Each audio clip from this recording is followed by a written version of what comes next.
আমাদের ফেনীর শহরের আরেকটা দুর্ভাগ্যের নাম হচ্ছে এই ফেনী রেল ক্রসিং।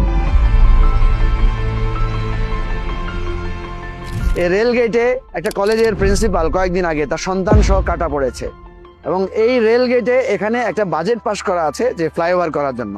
সমস্যা হচ্ছে বারবার পরীক্ষা নিরীক্ষা হয় এবং এখানকার যে স্থানীয় জনসাধারণরা আছেন তাদেরকে কনভিন্স করে তাদের যদি সঠিক একটা ক্ষতিপূরণের মাধ্যমে একটা মিউচুয়াল আন্ডারস্ট্যান্ডিং এর মাধ্যমে এই রেল গেটটার ফ্লাইওভারটা বাস্তবায়ন করা যায়, তাহলে এই অনাকাঙ্ক্ষিত দুর্ঘটনা এবং এখানে একটা বিরাট ট্রাফিক জ্যাম হয়।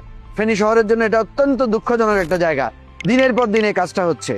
আমরা এই জিনিসটাকে সবচেয়ে বেশি প্রায়োরিটি দিতে চাই এবং এই রেল গেটে এখানে ফ্লাইওভার করা, এখানকার স্থানীয় জনগণের ক্ষতিপূরণ দেওয়া এবং তাদের সাথে একটা মিউচুয়াল আন্ডারস্ট্যান্ডিং এর মাধ্যমে এই রেল গেটটা আমরা যদি বাস্তবায়ন করার পরিকল্পনা নেই, তাহলে আশা করি ফেনী শহরের যানজট এবং এই জনসাধারণের জীবনের হুমকি, নিরাপত্তার যে ঘাটতি সেটা দূর হবে ইনশাআল্লাহ। এটা আমাদের অঙ্গীকার।